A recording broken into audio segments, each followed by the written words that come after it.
নিজের ভাষা, আচার আচরণ, কার্যপদ্ধতির মধ্য দিয়ে আপনি নিজেকে প্রমাণ করেছেন আপনি একজন জালি হিন্দু। মমতা বন্দ্যোপাধ্যায় এই বলছে যে কেউ কেউ বাংলার বদনাম করছে, ভাবমূর্তি নষ্ট করতে চাইছে। আমি দুর্গাপুজোয় গেলে ইফতারে কেন যাব না? আমি দুর্গাপুজোয় গেলে আপনি পিতৃপক্ষে যান কেন? পিতৃপক্ষ হিন্দুরা মানে না, অশুভ ওটা। পিতৃপক্ষে গয়াতে যায় সবাই, গিয়ে তাদের যারা পিতামাতা গত হয় পিণ্ডদান করে। পিতৃপক্ষে শুভ কাজ কেউ করে না। আপনি কেন পিতৃপক্ষে কাঁচি নিয়ে ঘুরে বেড়ান? ওয়াকফ আইন নিয়ে মমতা বন্দ্যোপাধ্যায় বলছেন যে আমাদের সম্পত্তি নেওয়ার কারো অধিকার নেই, আমরা অন্য কারো সম্পত্তি নেব না, দিদি আপনাদের এবং আপনাদের সম্পত্তি রক্ষা করবে। ওয়াকফ আইন নিয়ে তিনি বলছেন। কালকে জঙ্গিপুরে কি হলো?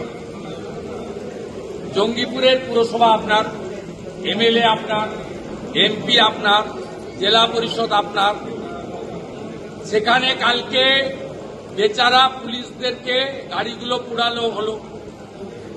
আপনার মুখে মুথাবাড়ি নিয়ে কেন নেই? ৭৪টা হিন্দু দোকান ভাঙলো, লুট করলো। আপনার মুখে একটা শব্দ নেই কেন?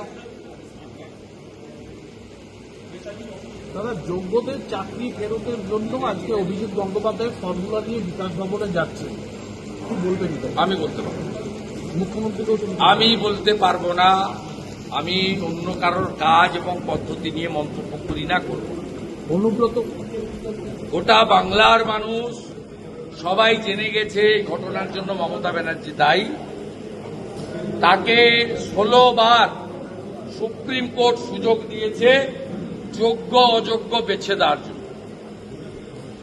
এই সমগ্র ঘটনার জন্য দায়ী মমতা বন্দ্যোপাধ্যায়। একটাই আওয়াজ, দফা 1, দাবি 1, মমতার পদত্যাগ। এর বাইরে কোনো কথা হতে পারে না।